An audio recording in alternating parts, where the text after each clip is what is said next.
L'agneau de Dieu qui ôte le péché du monde. Jean 1h29. Le lendemain, il vit Jésus venant à lui, et il dit : Voici l'agneau de Dieu qui ôte le péché du monde. Que s'est-il passé quand Jésus était sur le point d'être baptisé ? Il est écrit dans l'évangile de Matthieu 3h15, Jésus lui répondit : Laisse faire maintenant, car il est convenable que nous accomplissions ainsi tout ce qui est juste. Jésus a-t-il réellement pris tous les péchés du monde quand il a reçu le baptême ? Il est impératif que nous ayons une claire compréhension du pourquoi et du comment Jésus a reçu le baptême.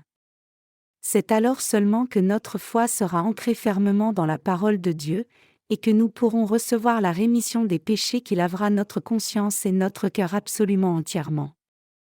Jésus a enlevé même les péchés futurs de nos descendants quand il a reçu le baptême, mais les gens qui refusent de croire cette vérité biblique bien qu'ils croient en lui ne peuvent que rester pécheurs aux yeux de Dieu. Donc, nous qui croyons en Jésus devons avoir une claire compréhension de la raison pour laquelle Jésus a reçu le baptême et de ce qui s'est passé quand il a reçu le baptême.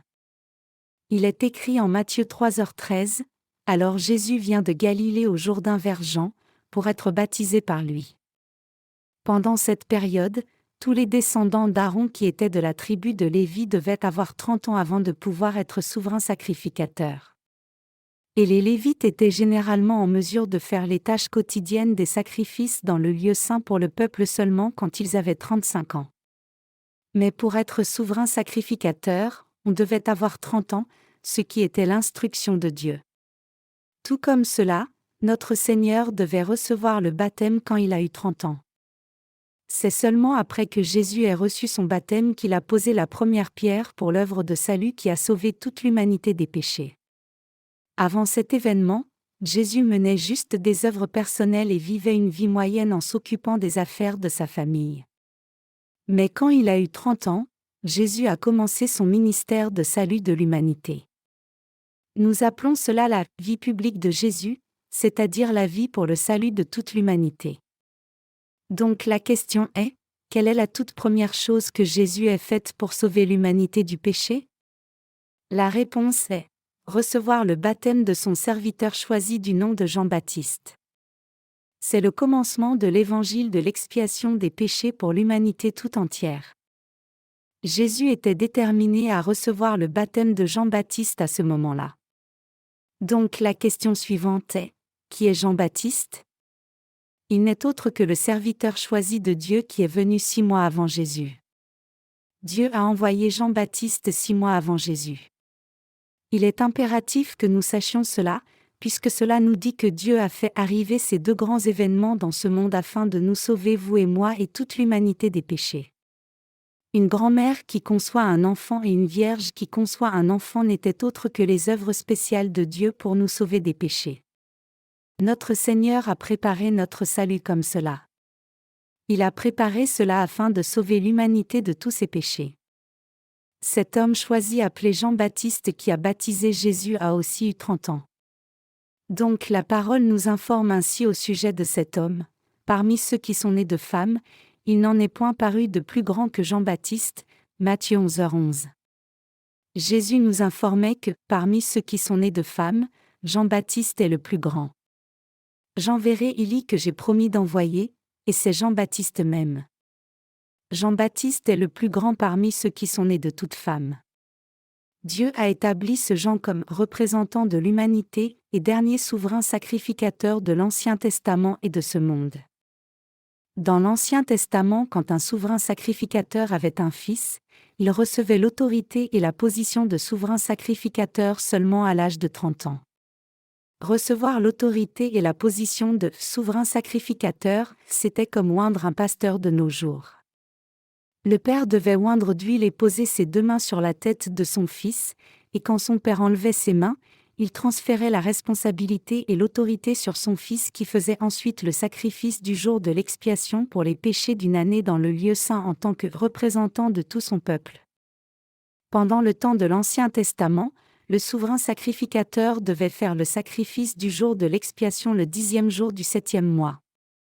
C'était en accord avec le système sacrificiel que Dieu avait établi pour eux, et c'était l'ombre des « biens » à venir dans le Nouveau Testament, Hébreux 10:1. Donc la question est de nouveau, qui Dieu a-t-il envoyé? Premièrement, Dieu a envoyé Jean-Baptiste. Jean-Baptiste est le plus grand parmi ceux qui sont nés de femmes et il a accompli la mission de souverain sacrificateur quand il a eu 30 ans, il est né comme descendant d'Aaron le souverain sacrificateur. Alors, la question suivante est, qui est Jésus? Jésus est le sauveur de l'humanité.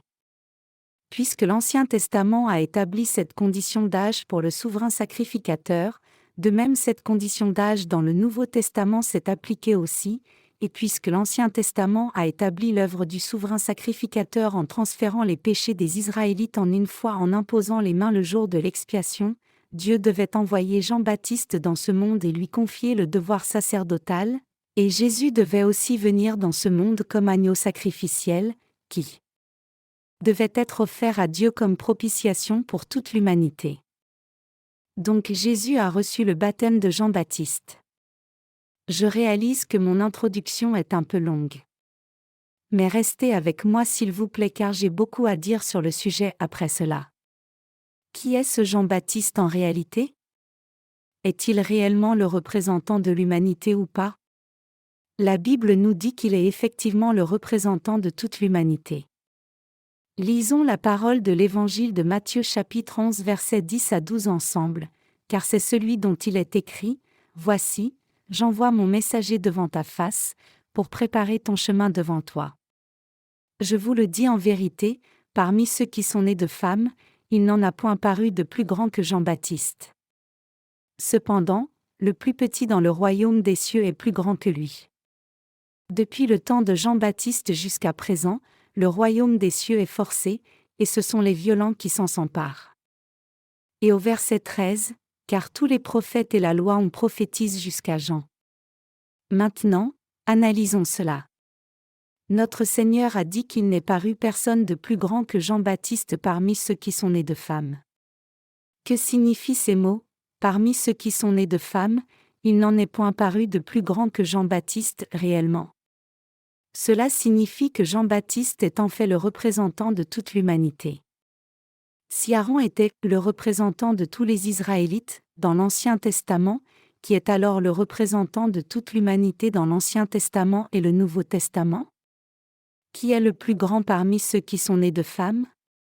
Ce n'est autre que Jean-Baptiste qui a baptisé Jésus. Jean-Baptiste qui a baptisé Jésus est le représentant de toute l'humanité. Frères et sœurs, comprenez-vous honnêtement qui est le représentant de toute l'humanité maintenant?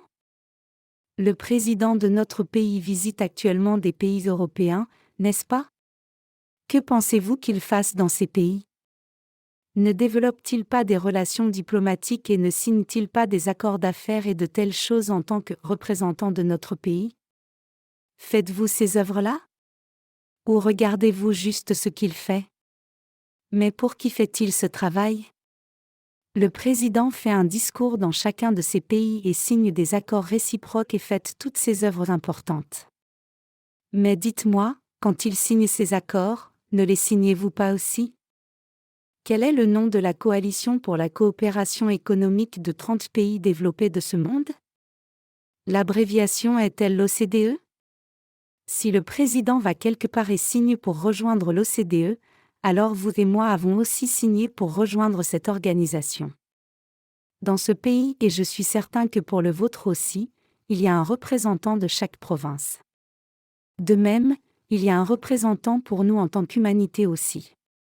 Qui est alors le représentant de toute l'humanité? Ce n'est autre que Jean-Baptiste. Dieu l'a établi comme son représentant. Le nom « Jean » apparaît beaucoup dans les Écritures, mais ce Jean, qui a baptisé Jésus n'est autre que le représentant même de toute l'humanité. Vous allez commencer à avoir une compréhension plus claire des Écritures avec cette compréhension. Quand Jésus a essayé de recevoir le baptême de Jean-Baptiste, celui-ci a d'abord résisté en disant « C'est moi qui ai besoin d'être baptisé par toi, et tu viens à moi. » Maintenant, qui est Jésus? Dieu a établi Jésus comme souverain sacrificateur du royaume des cieux. En d'autres termes, Dieu le Père a établi son Fils comme souverain sacrificateur des cieux seulement pour ceux qui ont reçu la rémission des péchés et sont donc sans péché grâce à Jésus, afin qu'ils puissent entrer et vivre dans cet endroit incroyable. Si Jésus est le souverain sacrificateur du royaume des cieux, alors la question est, qui est le souverain sacrificateur de cette terre? C'est Jean-Baptiste. Ces deux souverains sacrificateurs se sont rencontrés au Jourdain. Ils devaient se rencontrer, n'est-ce pas? Le souverain sacrificateur de l'Ancien Testament amenait 2 boucs et les offrait comme sacrifice le jour de l'expiation. Donc, puisque Dieu a promis qu'il ôterait tous nos péchés comme cela, Jésus ne pouvait pas dire arbitrairement, « Jean, je vais expier les péchés du monde. Je fais comme j'ai envie. Donc, ne t'en fais pas. Je vais tout faire moi-même. » Dieu devait faire cette œuvre exactement comme il l'avait promis. Donc, Jésus comme souverain sacrificateur du royaume des cieux est venu dans ce monde dans la chair humaine, et quand il a eu l'âge de 30 ans, il a porté tous les péchés du monde sur son propre corps pour devenir l'agneau sacrificiel, et il a versé son sang puis est mort avec tous ses péchés sur lui, de même que la gorge du sacrifice était coupée et que le sang était versé à mort dans l'Ancien Testament. Jésus est venu dans ce monde pour faire cette œuvre. Dieu a envoyé Jean-Baptiste dans ce monde comme représentant de toute l'humanité pour faire l'œuvre de transfert de tous les péchés du monde sur Jésus. Donc nous voyons le souverain sacrificateur de ce monde rencontrer le souverain sacrificateur du royaume des cieux. Quand ils se sont rencontrés, qui était le plus grand? Qui est le plus grand entre le souverain sacrificateur du royaume des cieux et le souverain sacrificateur de ce monde? Le sacrificateur du royaume des cieux est plus grand. L'eau dans le Jourdain coulait sereinement comme toujours. Jean-Baptiste était dans une partie profonde du fleuve, jusqu'à la poitrine, quand il baptisait les gens. Et un jour, Jésus est venu vers lui. Jésus est venu vers Jean-Baptiste et lui a dit de le baptiser. Mais Jean-Baptiste a vu immédiatement que Jésus était le Fils de Dieu, le souverain sacrificateur du royaume des cieux. Il a pensé alors, « Tu es le représentant du royaume des cieux bien que je ne sois moi que représentant dans ce monde. » C'est pour cela que Jean-Baptiste a dit à Jésus, « C'est moi qui ai besoin d'être baptisé par toi, et tu viens à moi. Comment peux-tu être baptisé par moi ?» Le devoir sacerdotal de Jean-Baptiste était de transférer tous les péchés du monde sur Jésus, mais qui était le personnage principal du sacrifice original? L'agneau sacrificiel de l'Ancien Testament n'était autre que Jésus-Christ. Jésus-Christ a dit à Jean-Baptiste de le baptiser afin de prendre les péchés de ce monde sur lui-même, mais Jean-Baptiste a dit en des termes humains, « Tu es plus grand que moi. Comment puis-je te baptiser alors que je devrais plutôt être baptisé par toi ?» Mais nous devons regarder attentivement à ce que le Seigneur dit ici. Il est écrit, Jésus lui répondit, « Laisse faire maintenant, car il est convenable que nous accomplissions ainsi tout ce qui est juste. » Et Jean ne lui résista plus. Matthieu 3h15. Jésus a ordonné à Jean de laisser faire. Regardons maintenant ce que cette parole du chapitre 3 verset 15 nous dit. Jésus disait à Jean-Baptiste, « Laisse faire maintenant, car il est convenable que nous accomplissions ainsi tout ce qui est juste. » Ce mot « ainsi » ici signifie que Jésus a expié les péchés de tous les gens en recevant le baptême de Jean-Baptiste et a fait que tous ceux qui croient au baptême de Jésus comme cela soient complètement sans péché. Frères et sœurs, pourquoi Jésus a-t-il reçu le baptême? Quelle est la signification de son baptême? Quel est le but en recevant le baptême? Jésus a reçu le baptême afin de sauver toute l'humanité de ses péchés, pour effacer les péchés et les expier complètement. Jésus a reçu le baptême. Il a dit, « Laisse faire maintenant, car il est convenable que nous accomplissions ainsi tout ce qui est juste. » Tout ce qui est juste signifie toutes les œuvres justes. Alors quelles sont ces œuvres justes? Cela parle seulement du baptême que Jésus a reçu, et n'a absolument rien à voir avec notre propre baptême d'eau. Le caractère chinois pour la justice est yi, qui est composé de 2 lettres, wo, je, et yang, agneau. N'est-ce pas étonnant? Quand je me suis confié en l'agneau de Dieu, je suis devenu une personne juste par le salut de cet agneau. Comme vous pouvez le voir ici, c'est exactement la même chose que la façon dont le souverain sacrificateur posait les mains sur un bouc ou un agneau dans l'Ancien Testament avant. Quand le souverain sacrificateur posait ses 2 mains sur la tête du sacrifice, il disait « Dieu, j'ai commis des péchés ». Et les Israélites ont aussi commis des péchés. Les Israélites ont commis le meurtre, commis le vol et commis beaucoup de choses envieuses. Cette « imposition des mains » était utilisée pour transférer les péchés sur le sacrifice. Alors, qu'est-ce que le baptême ? Le baptême que Jésus a reçu de Jean-Baptiste qui a également posé ses mains sur la tête de Jésus servait à prendre tous les péchés de l'humanité en les transférant sur son corps. Toute justice, c'est l'œuvre que Jésus est venu faire dans ce monde en prenant tous nos péchés et nous rendant, nous humanités, sans péché. Jésus a dit à Jean-Baptiste, « Car il est convenable que nous accomplissions ainsi tout ce qui est juste », et il a reçu le baptême. Jésus qui reçoit le baptême signifie que tous nos péchés ont été transférés sur lui. Tous les péchés de l'humanité ont été transférés sur Jésus quand il a reçu le baptême. Il est écrit, « Car il est convenable que nous accomplissions ainsi tout ce qui est juste. » Et Jean ne lui résista plus. J'ai particulièrement apporté le texte original en grec pour expliquer ce qui est dit dans la langue d'origine, bien que je ne sois pas très bon en grec. Je vais le lire en grec néanmoins, écoutez attentivement. Il est écrit. Nous devons prêter attention au mot souligné, et. Le mot grec, uto, signifie, de cette façon-là, le plus approprié, ou il n'y a pas d'autre moyen que cela. Et les mots, pas andikaios onein, signifient l'état le plus équitable qui n'a aucun défaut du tout.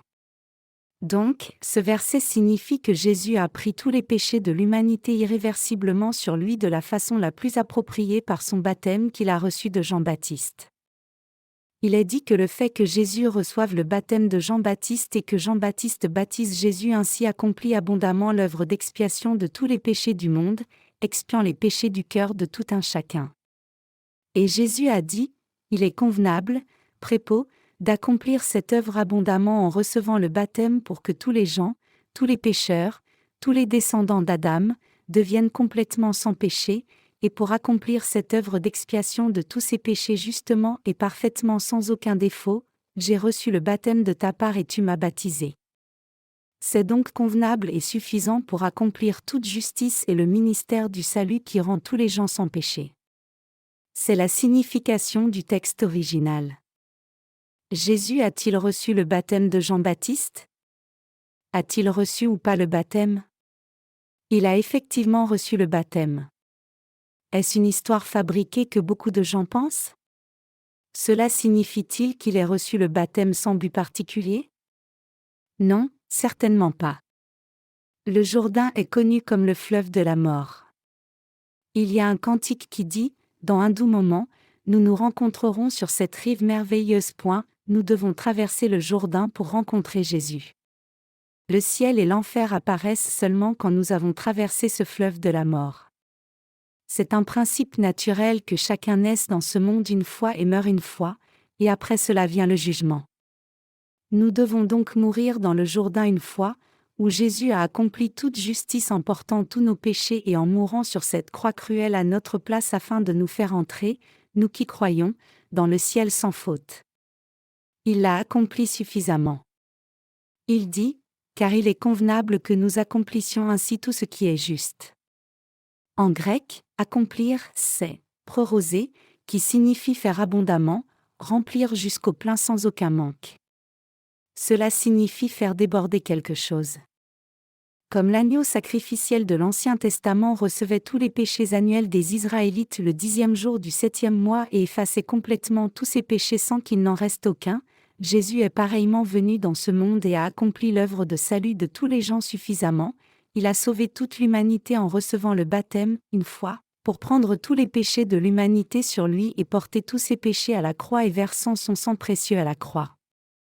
Afin que Jésus accomplisse cela, il devait recevoir le baptême en disant « Laisse faire maintenant, car il est convenable que nous accomplissions ainsi tout ce qui est juste. » Jésus a effectivement reçu le baptême de Jean-Baptiste. En quoi consiste ce baptême de Jésus?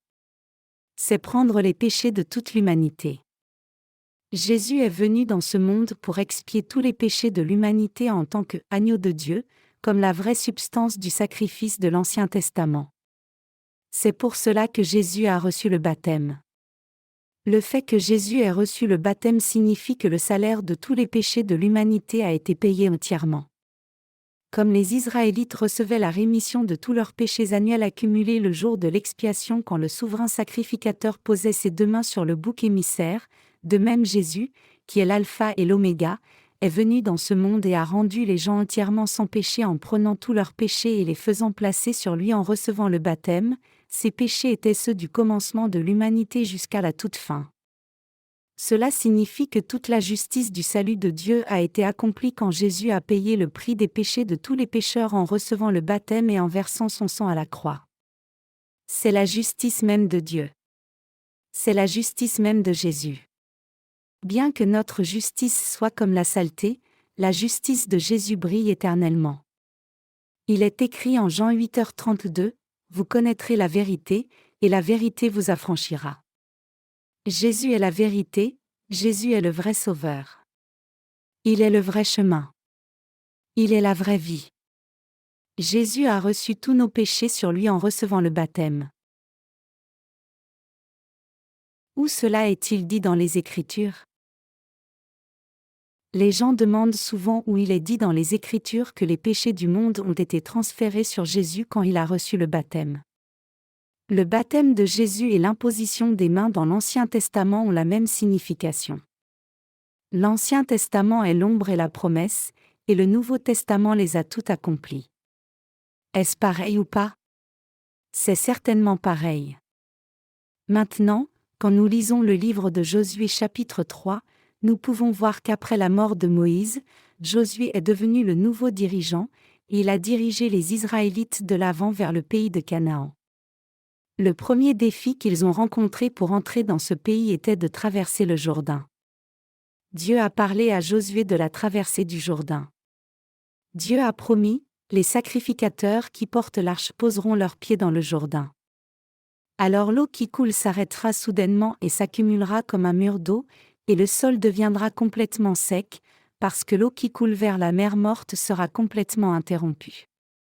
Alors vous entrerez dans le pays de Canaan en marchant sur ce lit de rivière asséchée. Donc Josué a dit aux sacrificateurs, « Portez l'arche sur vos épaules et entrez dans le Jourdain devant tout le peuple. » Quand ils sont entrés dans l'eau, l'eau a cessé de couler et s'est accumulée à un endroit et s'est stoppée près de la ville d'Adam. Que signifie l'arche dans ce récit? Le fait que l'arche se soit arrêtée dans le Jourdain nous parle du baptême de Jésus, la parole qui est devenue chair et a demeuré parmi nous. Jésus est le Dieu de la parole, Jean 1h1, Jésus est venu dans ce monde au temps du Nouveau Testament, et a mis fin à tous les péchés du monde en portant les péchés de l'humanité sur son propre corps par le baptême du dernier souverain sacrificateur terrestre, à savoir Jean-Baptiste. Il a, ainsi, accompli la promesse qu'il a faite dans l'Ancien Testament. C'est la signification de cet événement précis au Jourdain. L'événement du Jourdain dans l'Ancien Testament était cet événement précis. Comment notre Seigneur expie-t-il les péchés aujourd'hui? Il expie nos péchés par sa parole. Il impute à justice ceux qui croient en la parole comme Abraham. C'est le salut qui expie le péché de ceux qui croient en sa parole. Jésus a reçu le baptême. Il est écrit, car il est convenable que nous accomplissions ainsi tout ce qui est juste. Et Jean ne lui résista plus. Frères et sœurs, Jésus a-t-il reçu le baptême ou ne l'a-t-il pas reçu? Il a effectivement reçu le baptême. Que signifie le fait que Jésus ait reçu le baptême? Cela signifie qu'il a pris tous nos péchés sur lui. Est-ce correct ou pas? C'est très certainement correct bibliquement. Alors cela signifie-t-il que le Seigneur n'a pas pris sur lui les péchés que nous commettrons dans le futur? Tous les péchés, chaque moindre péché, étaient inclus dans la parole « toute justice », qui signifie que le Seigneur a pris tous les péchés du monde sur lui. Il est écrit, car il est convenable que nous accomplissions ainsi tout ce qui est juste, cela signifie que le Seigneur a accompli toute justice. Étions-nous là vous et moi quand Jésus a reçu le baptême? Jésus a accompli toute justice pour toute l'humanité au Jourdain il y a environ 2000 ans. Jésus a enlevé nos péchés et même les péchés de ceux qui vont naître à l'avenir, suffisamment, par son baptême. Jésus a effacé tous les péchés du monde et les a mis sur lui parfaitement sans en laisser du tout, et a ainsi rendu les humains sans péché. Alors avez-vous toujours du péché même si Jésus a effacé tous ses péchés et les a portés sur sa tête? Non, vous n'en avez pas. Notre Jésus est le Seigneur qui a pris tous les péchés même de l'avenir. Il a dit à Jean-Baptiste, « Laisse faire maintenant, car il est convenable que nous accomplissions ainsi tout ce qui est juste. » Alors Jean-Baptiste a baptisé Jésus, cela signifie que l'œuvre d'enlèvement de tous nos péchés a été parfaitement accomplie sans manque. Ainsi, l'œuvre de Jésus qui enlève les péchés une fois pour toutes et reçoit le jugement à la croix une fois pour toutes a été accomplie abondamment. Vous aurez reçu la rémission des péchés si vous croyez vraiment que Jésus a pris même tous vos péchés futurs, que Jésus a enlevé même les péchés de vos descendants, que notre Jésus a enlevé même les péchés du dernier bébé à qui une femme donnera naissance à la fin même de cette époque, même si nous ne savons pas quand sera ce moment ni combien de temps la terre existera encore. Il est clairement écrit, Jésus lui répondit, « Laisse faire maintenant, car il est convenable que nous accomplissions ainsi tout ce qui est juste. » Et Jean ne lui résista plus. Jésus a effectivement reçu le baptême. Et Jésus est sorti de l'eau. Cela signifie qu'il a été immergé sous l'eau. Il a été baptisé par immersion totale. Le mot « baptême » en grec, « baptisma », qui signifie « être immergé ». C'est pour cela que l'Église baptiste et d'autres mouvements similaires insistent sur le fait que les chrétiens doivent infailliblement recevoir le baptême par immersion totale. Et son immersion signifie sa mort à la croix. Quand Jésus a été baptisé après avoir pris tous les péchés du monde sur lui et être ressorti de l'eau immédiatement, les cieux se sont ouverts et l'Esprit de Dieu est descendu comme une colombe. Alors Dieu le Père a dit, « Celui-ci est mon Fils bien-aimé, en qui j'ai mis toute mon affection. » Cela signifie que Dieu a expié tous les péchés du monde suffisamment à travers son Fils, en qui il trouve plaisir. En marche vers la croix après avoir reçu son baptême. Après avoir reçu son baptême, cela a pris à Jésus 3 ans depuis ce moment jusqu'à ce qu'il soit crucifié à la croix. Il a vécu cette vie publique 3 années complètes. Dans l'évangile de Jean chapitre 8 nous voyons Jésus rencontrer une femme par exemple qui a été attrapée en flagrant délit d'adultère. Les pharisiens et les scribes ont traîné cette femme devant Jésus en l'accusant. Chacun d'eux tenait une pierre dans une main tout en secouant les doigts de l'autre et disant, « Jésus, tu as constamment dit amour, amour, et amour. Maintenant, puisque tu parles constamment d'amour, devons-nous lapider cette femme adultère à mort ou pas? Dis-nous ce que nous devons faire. » Jésus se baissa alors calmement et commença à écrire par terre, « Que celui parmi vous qui est sans péché lui jette la première pierre. » Et quand il s'est levé après avoir écrit, il dit, « Que celui parmi vous qui est sans péché lui jette la première pierre. » Non seulement ceux qui avaient des pierres à la main, mais aussi tous les gens de ce monde qui ne croient pas que Jésus a reçu son baptême puis est mort à la croix sont des pécheurs. Les pharisiens et les scribes ne croyaient pas en Jésus. Comment est-il possible à quelqu'un qui ne croit pas en Jésus correctement de ne pas avoir de péché? Ils étaient sur le point de la lapider, mais Jésus a percé le cœur du sujet. Il leur a dit clairement, « Que celui parmi vous qui est sans péché lui jette la première pierre. » Vous avez vous-même du péché et êtes pécheur aussi. Alors comment un pécheur peut-il condamner un autre pécheur à mort?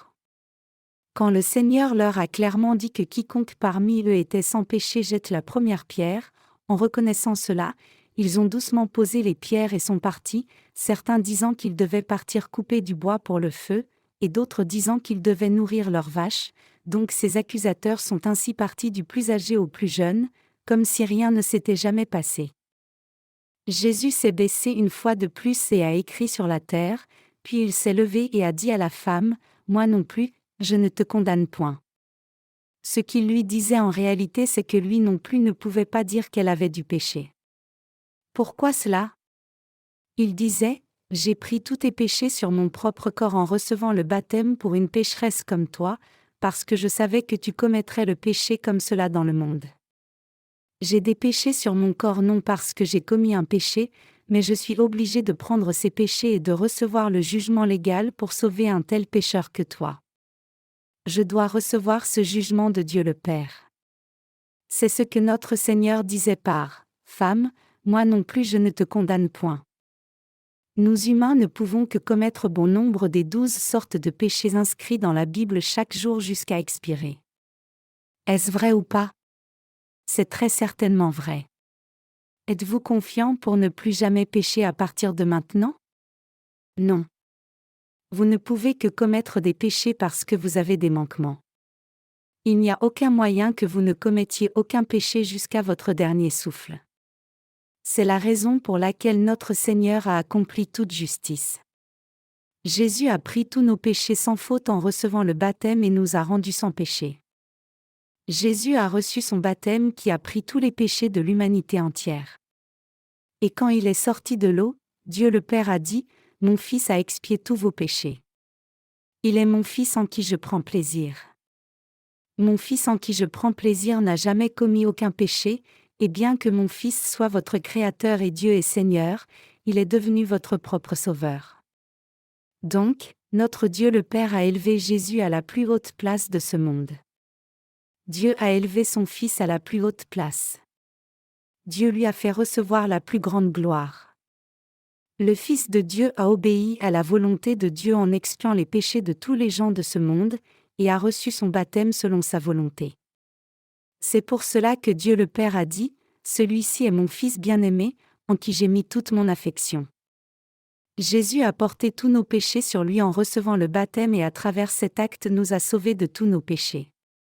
Donc quand Jésus a reçu son baptême, les cieux se sont ouverts et Dieu le Père a témoigné personnellement en disant, « Celui-ci est mon Fils bien-aimé, en qui j'ai mis toute mon affection. » Chers croyants, comprenez-vous ce que cela nous dit?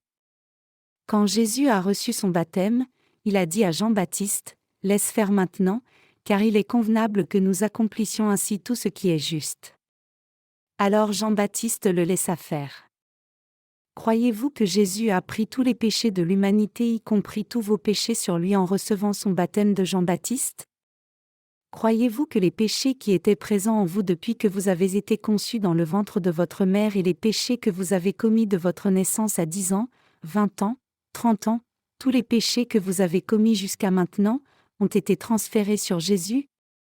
Bien que vous ne sachiez pas ce qui vous arrivera à l'avenir, croyez-vous que Jésus a pris lui-même aussi les péchés que vous allez commettre demain, les péchés du surlendemain, les péchés que vous allez commettre jusqu'au moment de votre mort, les péchés de vos descendants, et tous les péchés de tous les gens de ce monde?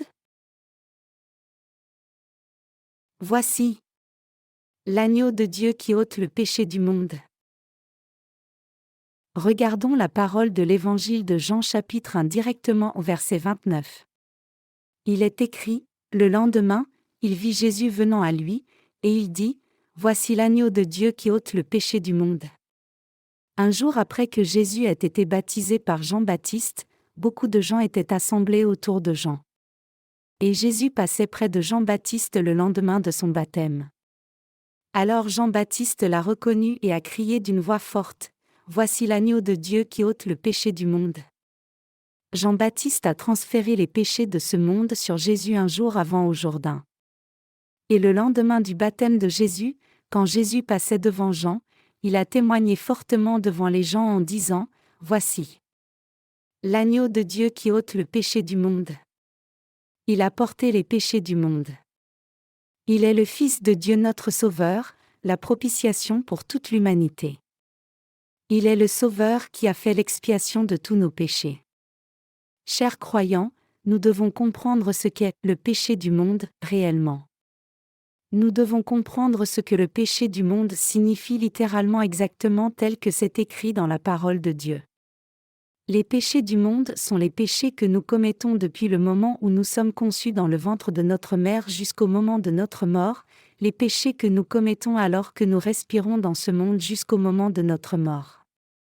Bien que beaucoup de gens n'aient pas étudié la théologie, basée sur les Écritures, ils disent que les péchés que quelqu'un a dans le ventre de sa mère est le péché originel et que le mal qui a été fait pendant qu'on était un enfant immature après la naissance du ventre de sa mère comme pleurer, tout salir, et les transgressions faites après être arrivé à la maturité sont les péchés personnels.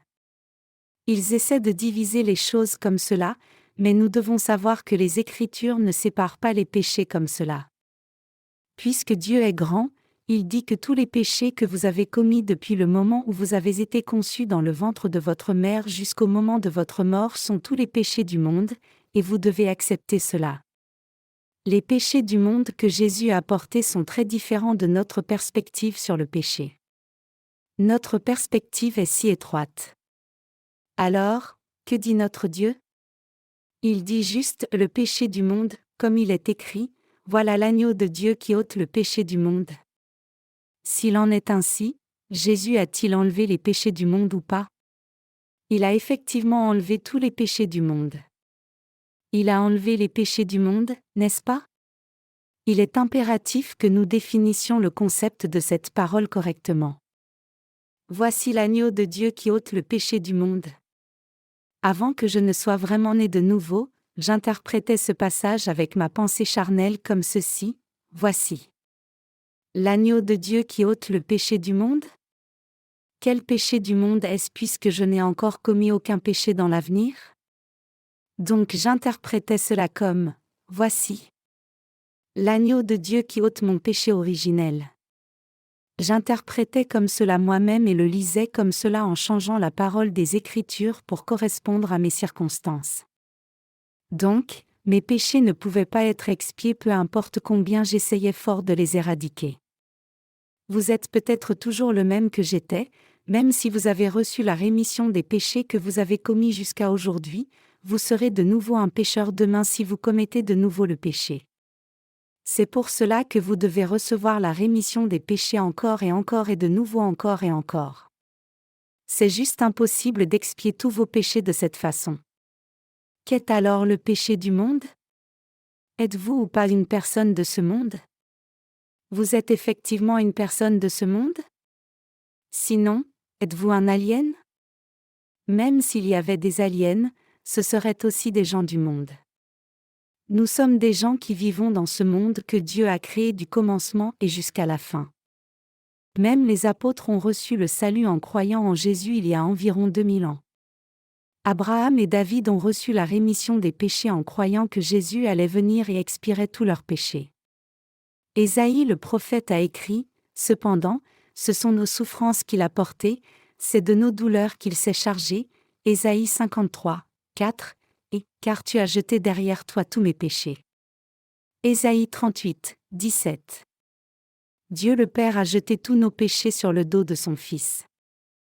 Les gens de l'Ancien Testament recevaient la rémission des péchés par la foi, et les gens de foi dans le Nouveau Testament reçoivent aussi la rémission des péchés en croyant que Jésus a pris tous leurs péchés sur lui en recevant le baptême au Jourdain et en portant tout le jugement à la croix. Maintenant qu'environ 1900 ans sont passés depuis ce grand événement, vous et moi recevons-nous la rémission des péchés en croyant en Jésus? Ou recevons-nous la rémission des péchés par nos propres mérites? Nous recevons très certainement la rémission des péchés en croyant en Jésus de la bonne façon. Vous et moi avons aussi reçu la rémission des péchés en croyant en Jésus et reçu notre salut de Jésus qui est venu par l'eau, le sang et l'Esprit. Il est écrit dans l'Évangile de Jean chapitre 3h5, « En vérité, je vous le dis, si quelqu'un ne naît de nouveau d'eau et d'esprit, il ne peut entrer dans le royaume de Dieu. » L'eau et l'Esprit ici signifient que Jésus a reçu le baptême, que l'Esprit sacré est devenu un être humain et a pris tous nos péchés en recevant le baptême, Jésus a reçu le jugement à la croix, et Jésus qui est Dieu a versé l'eau et le sang à la croix. La preuve que Jésus nous a sauvés, vous et moi complètement, est l'œuvre de Jésus prenant tous nos péchés sur lui quand il a reçu le baptême, et sa mort à la croix était la nôtre. Sa mort était notre mort et il a reçu le baptême afin de nous sauver du péché. Jésus est venu dans ce monde comme l'agneau de Dieu qui allait enlever le péché du monde. Jésus est venu dans ce monde il y a 2000 ans et a enlevé le péché du monde. Il a porté tous ses péchés et a reçu le jugement complet à la croix. Réfléchissons attentivement au moment même où Jésus a enlevé le péché du monde. Si les péchés que vous avez commis appartiennent au péché du monde, Jésus a-t-il enlevé les péchés du monde, qui inclut tous vos péchés, ou pas? Il a effectivement enlevé tous les péchés du monde. Jésus a-t-il enlevé les péchés de vos petits-enfants? Il a effectivement enlevé ces péchés. Jésus a-t-il enlevé tous les péchés de notre arrière-petit-fils, son petit-fils, et tous leurs descendants, tous les péchés des gens nés dans ce monde jusqu'à la fin du monde, les péchés de toutes les races du monde, ou pas? Il a effectivement enlevé tous ces péchés aussi. Alors avez-vous ou n'avez-vous pas de péché? Vous n'avez plus aucun péché maintenant. Dieu a accompli toute justice.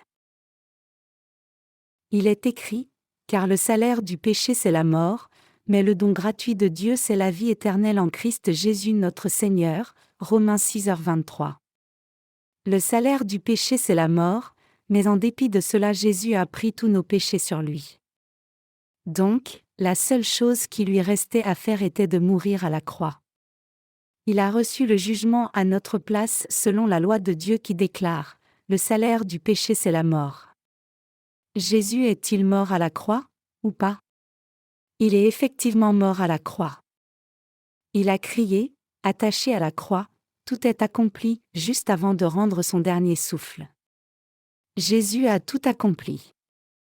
Jésus a dit, car il est convenable que nous accomplissions ainsi tout ce qui est juste, quand il a été baptisé et l'a confirmé en disant, tout est accompli à la croix. Y a-t-il quelque chose qui manquerait à ce salut complet? Certainement pas. Et aurions-nous du péché si nous commettons de nouveau le péché à l'avenir? Non. Devriez-vous commettre le péché comme il vous plaît juste parce que vous n'avez plus de péché? Non. Les êtres humains commettent le péché même s'ils essaient fort de ne pas commettre de péché. Jean-Baptiste s'est écrié, « Voici l'agneau de Dieu qui ôte le péché du monde. » Qui était cet agneau de Dieu? N'était-ce pas Jésus? C'était effectivement Jésus, et il est le Seigneur qui a ôté les péchés du monde. Si c'est vrai, alors croyez-vous maintenant en Jésus? Croyez-vous que Jésus a enlevé les péchés du monde et les a tous expiés? Croyez-vous que tous nos péchés ont été transférés sur Jésus quand il a reçu le baptême au Jourdain? Vous devez croire clairement en ces deux choses très importantes, l'eau et le sang. L'épître d'1 Jean dit clairement que l'eau, le sang et l'esprit sont un seul. Dieu nous a sauvés par l'eau, le sang et l'esprit. Jésus est le Dieu de l'esprit à l'origine, l'esprit de Dieu, et l'esprit a revêtu la chair humaine et est venu dans ce monde et a reçu le baptême. Il a pris tous nos péchés sur lui. Et il a versé l'eau et le sang à la croix.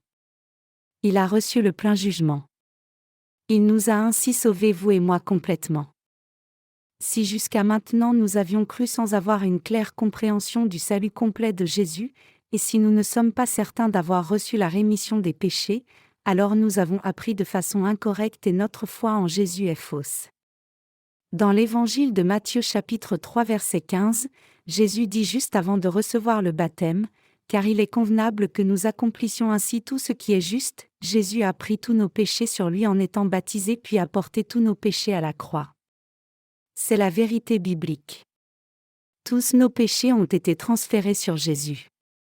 Le passage des Écritures d'aujourd'hui dit-il que tous nos péchés ont été transférés sur Jésus ou pas? Il dit effectivement que tous nos péchés ont été transférés sur lui. La signification du texte original dit exactement cela. Le mot « baptême » signifie « ensevelir »,« immerger »,« laver ». Si les Écritures disent que Jésus a été enseveli quand il a été baptisé, s'il est dit que Jésus est mort à cause de tous nos péchés, s'il est dit que Jésus a reçu le baptême pour nous purifier de tous nos péchés, et s'il est dit que Jésus a reçu le baptême dans ce but, alors nous devons juste regarder le contexte du passage des Écritures et comprendre cette raison même pour laquelle Jésus a reçu le baptême. L'expression « ainsi » signifie que Jésus a rendu tous les gens de ce monde sans péché en prenant tous les péchés de toute l'humanité sur lui en recevant le baptême de Jean-Baptiste, le représentant de l'humanité, qui était le plus grand parmi ceux qui sont nés de femmes. Le baptême de Jésus est la preuve même qu'il a pris tous les péchés de tous les gens du monde. Jésus a-t-il reçu le baptême parce qu'il s'ennuyait? Pensez-vous que Jésus ait reçu le baptême juste parce qu'il n'avait rien d'autre à faire pour initier son ministère ou parce qu'il voulait démontrer son humilité? Il n'y a rien qui ne soit pas important dans toutes les œuvres que Jésus a faites dans ce monde.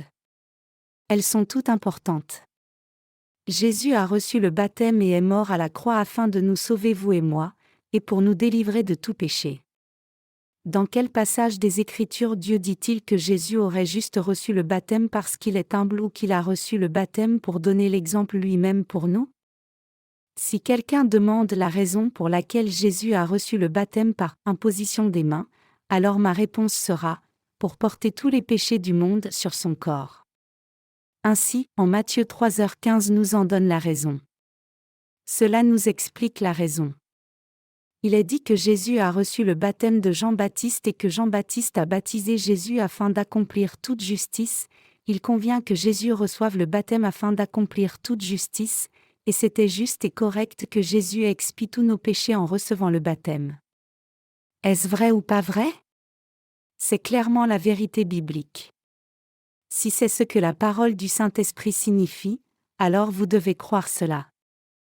Quelle était la première étape de la vie publique de Jésus? C'est de recevoir le baptême. Jésus a reçu le baptême de Jean-Baptiste. Pourquoi a-t-il reçu le baptême? Jésus a reçu le baptême afin de prendre tous nos péchés sur lui, pour prendre tous les péchés du monde sur lui et nous rendre sans péché en ôtant tous nos péchés. Pourquoi Jésus est-il mort sur cette croix?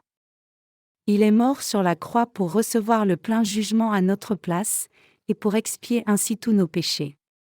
Chers croyants, est-ce vrai ou pas? C'est clairement vrai. Mais tristement la plupart des chrétiens de nos jours réfutent cela, et questionnent cette vérité en demandant où dans la parole il est dit que les péchés ont été transférés sur Jésus quand il a reçu le baptême. Il était convenable que Jésus reçoive le baptême afin d'expier tous nos péchés. Croyez-vous aussi cela? Avez-vous ou pas du péché? Il n'y a pas moyen que vous ayez du péché.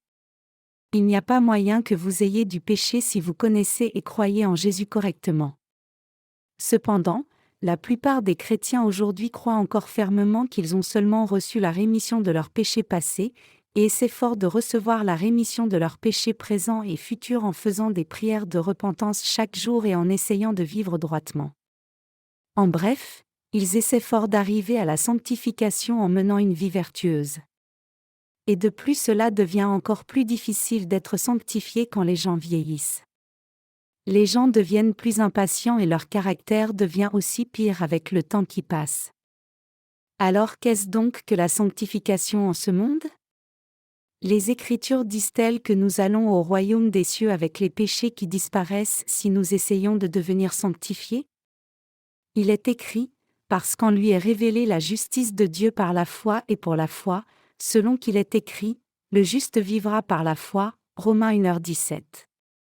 Nous devenons justes par la foi et vivons aussi en ce monde par la foi. La justice de Dieu se révèle dans l'Évangile, et Jésus est le Seigneur de l'Évangile. Croire en la justice, c'est croire que Dieu a expié tous nos péchés entièrement et que Jésus nous a rendus parfaitement sans péché en recevant le baptême et incluant le jugement à la croix. Croyez-vous cela? Si oui, alors vous êtes devenus justes une fois pour toutes par la foi. L'apôtre Paul a dit, « Il n'y a donc maintenant aucune condamnation pour ceux qui sont en Jésus-Christ. » En effet, la loi de l'esprit de vie en Jésus-Christ m'a affranchi de la loi du péché et de la mort. Romains 8, 1, 2. Et il est écrit dans le livre d'Ésaïe, « Venez et plaidons. Dit l'Éternel.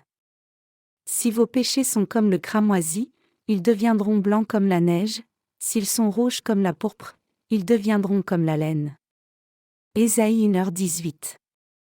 Essayer de recevoir la rémission des péchés tous les jours n'est qu'une religion du monde. Nous sommes devenus sans péché en croyant en Jésus qui a reçu le baptême pour porter tous nos péchés. Est-ce vrai ou pas vrai?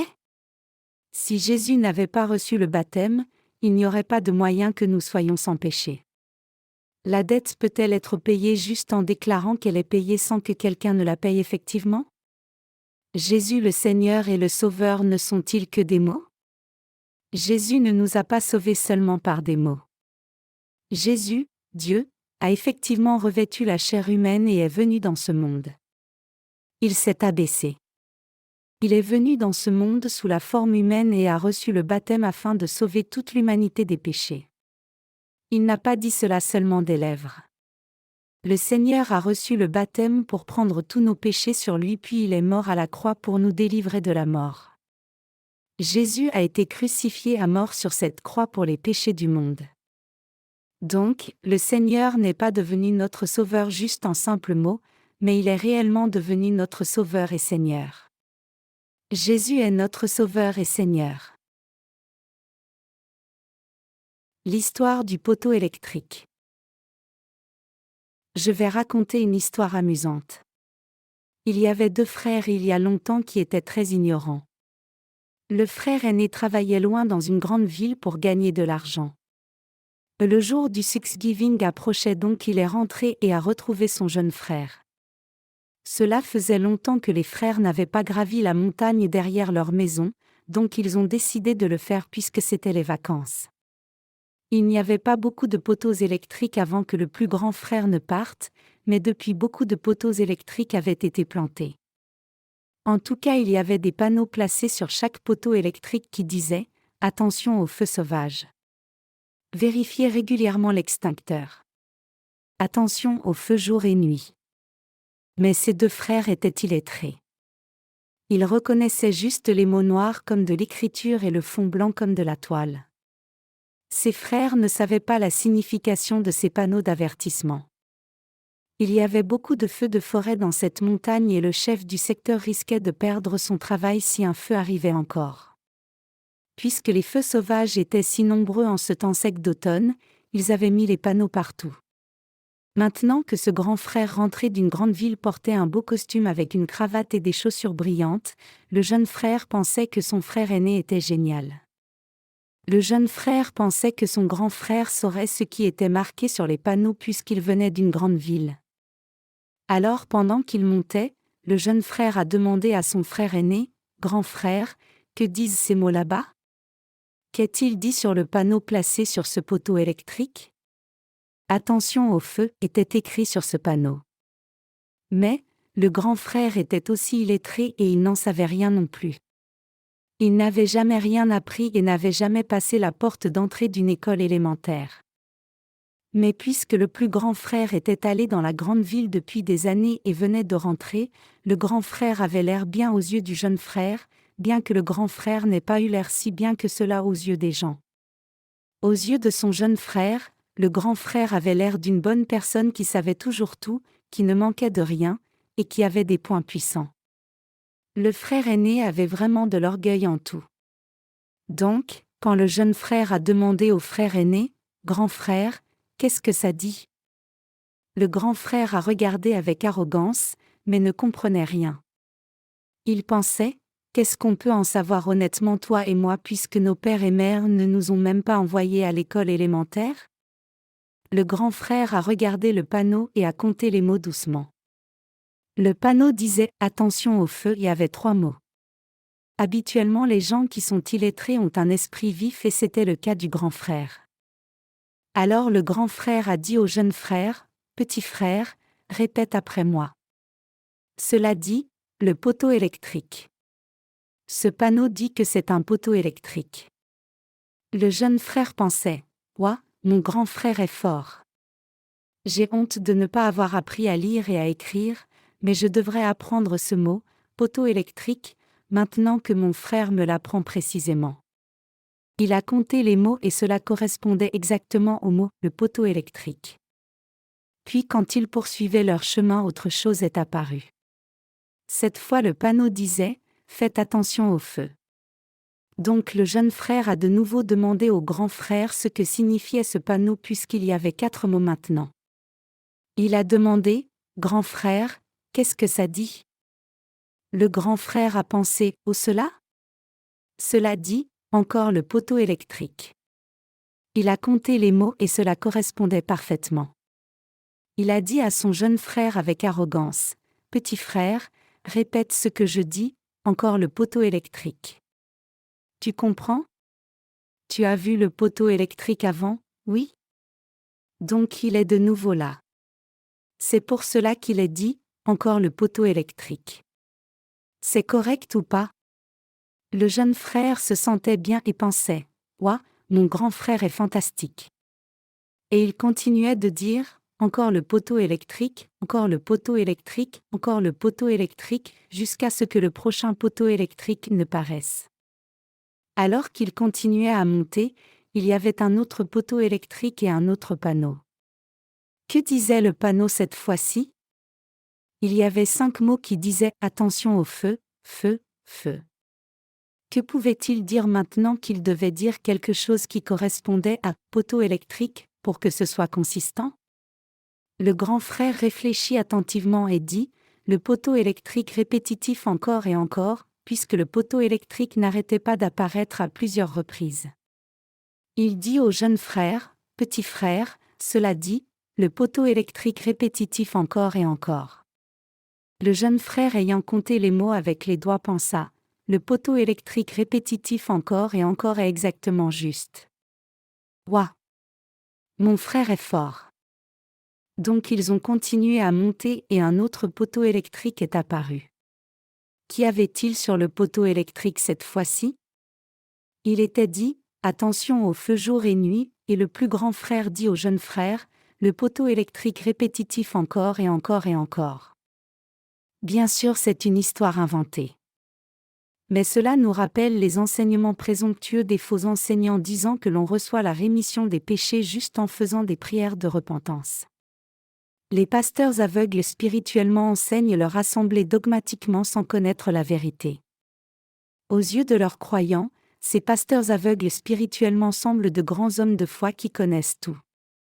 Les croyants demandent à ces pasteurs « Pasteur, que dois-je faire puisque j'ai du péché? Je fais mes prières de repentance chaque jour puisque j'ai du péché et j'essaie de ne pas commettre de péché, mais j'ai toujours du péché. Donc, que dois-je faire à ce propos? » Alors les faux pasteurs leur disent « Repens-toi », puis quand cela ne suffit pas, ils leur disent de pratiquer la prière et le jeûne de nombreux jours, et si ce n'est pas assez, ils leur disent de chercher Dieu diligemment dans la prière et le jeûne pendant 40 jours. Ils changent le titre de ces prières, et demandent toujours à leur assemblée de faire des prières de repentance. Ils disent « C'est parce que vous n'avez pas fait suffisamment de prières de repentance. C'est parce que vous n'avez pas assez pratiqué la prière et le jeûne comme sacrifice quotidien d'adoration. C'est parce que vous n'avez pas fait suffisamment de prières nocturnes. » Donc ils prient toute la nuit, font des prières de repentance, toute la nuit le vendredi, viennent tôt le dimanche matin au culte et font des prières de repentance pendant 30 minutes avant le culte, font des prières de repentance après le culte, font encore des prières de repentance au culte du soir, font des prières de repentance pendant la réunion de prière du petit matin, et sont coincés dans ces prières de repentance. La doctrine de la sanctification est née de ces enseignements. La doctrine de la sanctification dit qu'une personne change progressivement et que cette personne ne devient pas instantanément sans péché juste parce qu'elle croit en Jésus. Mais les Écritures nous disent pleinement que Jésus a expié tous nos péchés une fois pour toutes. Jésus l'a fait une fois pour toutes. Mais ils disent que Jésus a reçu le baptême parce que c'était un homme humble. Cela vient du fait qu'ils ne connaissent pas la raison pour laquelle Jésus a reçu le baptême. Mais dites-moi, quelle humilité? Jésus est-il venu dans ce monde pour démontrer son humilité? Non. Après avoir été diplômés des séminaires théologiques, ces 10 pasteurs et ministres enseignent à leur assemblée de faire des prières de repentance sans aucune raison bien qu'ils n'aient eux-mêmes pas encore reçu la rémission des péchés. Ces faux pasteurs sont devenus les bergers de votre foi. C'est une question de vie ou de mort. Je le redis, c'est une question de vie ou de mort. Les gens qui sont illettrés spirituellement, ces faux pasteurs, enseignent toujours ce qui est écrit sur le panneau, le poteau électrique, mais les gens lettrés diraient « Non, tu as tort. » Comment cela le poteau électrique? Cela dit « Attention au feu. » Comment ça, encore le poteau électrique? Cela dit « Attention au feu de forêt. » Et comment, le poteau électrique répétitif encore et encore? Cela dit, attention au feu nuit et jour. Donc, comme ces dirigeants religieux du christianisme appliquent la doctrine des prières de repentance à leurs croyants inconditionnellement depuis des milliers d'années. Et ils les oppressent toujours avec la loi en disant « N'as-tu pas commis de péché la semaine dernière ?»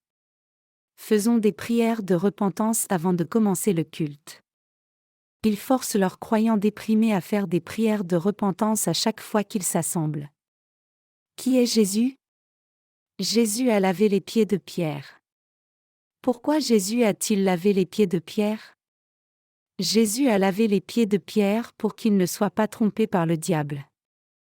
Il est écrit en 1 Pierre chapitre 3 verset 21, « Cette eau était une figure du baptême, qui n'est pas la purification des souillures du corps, mais l'engagement d'une bonne conscience envers Dieu, et qui maintenant vous sauve, vous aussi, par la résurrection de Jésus-Christ. » Il est dit que l'eau est une figure du baptême qui maintenant vous sauve par la résurrection de Jésus-Christ.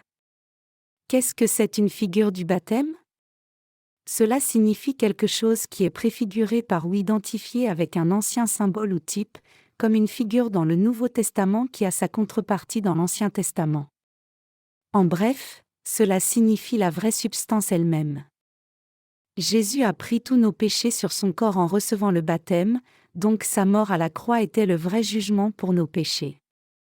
L'eau de Jésus est la figure qui maintenant nous sauve, c'est-à-dire son baptême, et vous et moi avons réellement reçu la rémission de nos péchés en croyant que Jésus a pris tous nos péchés en recevant le baptême.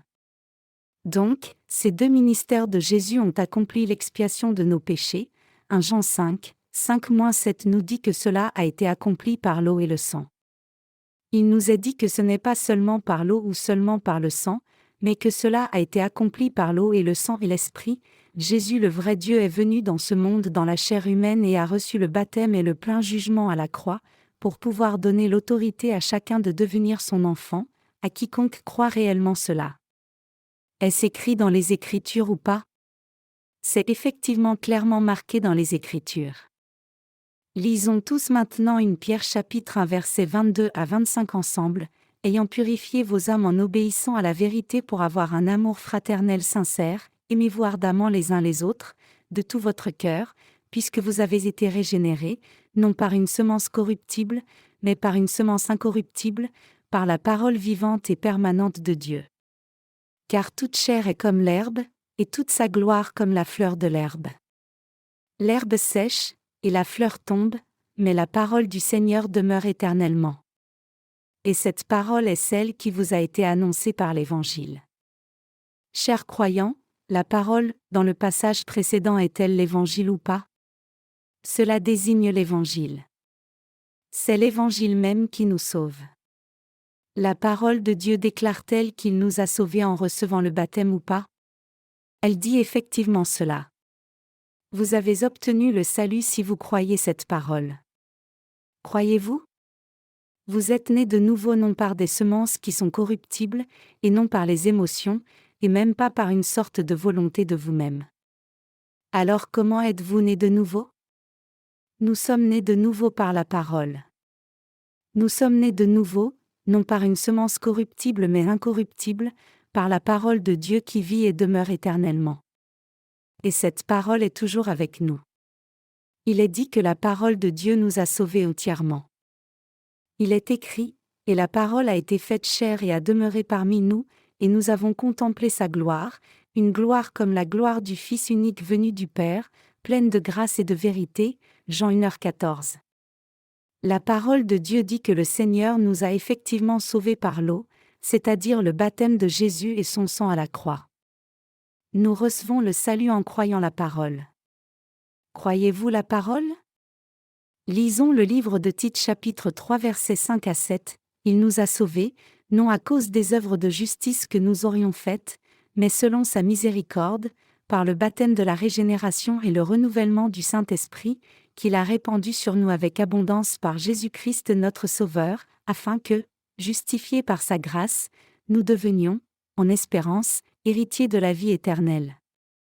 Il est écrit ici au chapitre 3h5, « Il nous a sauvés, non à cause des œuvres de justice que nous aurions faites, mais selon sa miséricorde, par le baptême de la régénération et le renouvellement du Saint-Esprit. Cette régénération signifie la nouvelle naissance. Le Seigneur nous a fait naître de nouveau comme des saints neufs et justes parce qu'il a effacé tous nos péchés par son baptême. Jésus a effacé tous nos péchés entièrement par son baptême. Dieu nous a rendus neufs parce qu'il est écrit, par le baptême de la régénération et le renouvellement de l'Esprit Saint. Dieu a fait de vous les justes. Dieu a fait de chacun une personne juste devant lui. Croire en la justice de Dieu, c'est le salut même. Croire en la justice de Dieu au lieu de se vanter de sa propre justice, c'est le vrai salut. Regardons à la parole du livre des Hébreux chapitre 10 à partir du verset 9 jusqu'à 18, il dit ensuite, « Voici, je viens pour faire ta volonté. » Il abolit ainsi la première chose pour établir la seconde. C'est en vertu de cette volonté que nous sommes sanctifiés, par l'offrande du corps de Jésus-Christ, une fois pour toutes. Et tandis que tout sacrificateur fait chaque jour le service et offre souvent les mêmes sacrifices, qui ne peuvent jamais ôter les péchés, lui, après avoir offert un seul sacrifice pour les péchés, s'est assis pour toujours à la droite de Dieu, attendant désormais que ses ennemis soient devenus son marchepied. Car, par une seule offrande, il a amené à la perfection pour toujours ceux qui sont sanctifiés.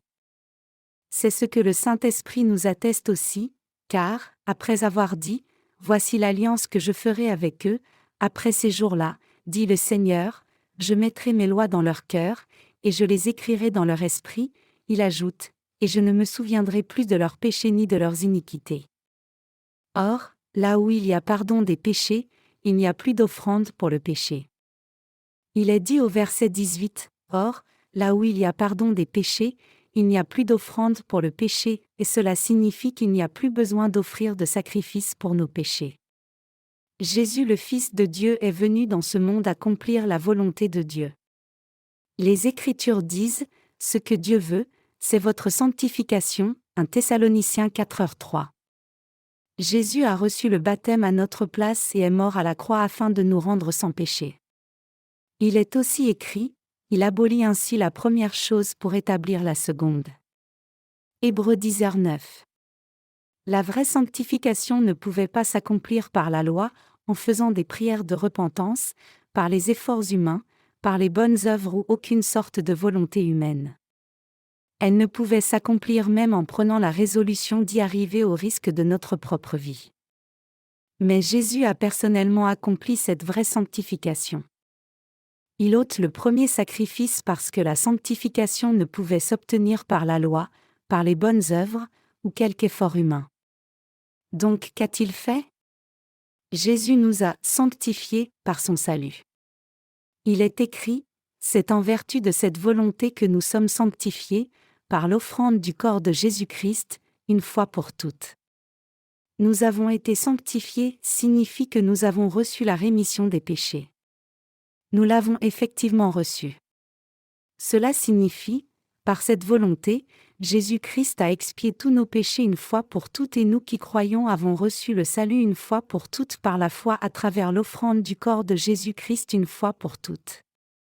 Chers croyants, l'avez-vous déjà reçu? Allez-vous la recevoir? Où l'avez-vous reçu? Vous l'avez reçu si vous croyez en cette vérité de l'Évangile. Chers croyants, vous aviez des péchés auparavant, n'est-ce pas? Mais, ce n'était pas le vrai salut.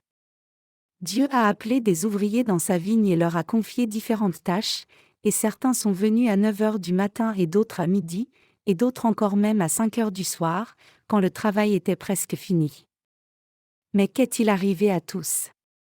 Ils ont tous reçu le même salaire.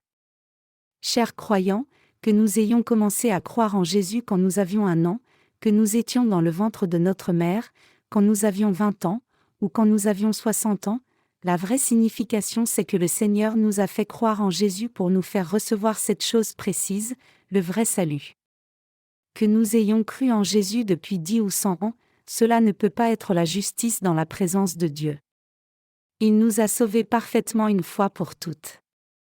Nous avons reçu le salut en croyant que notre Seigneur nous a sauvés complètement. Chers croyants, je veux réellement que vous croyiez cela.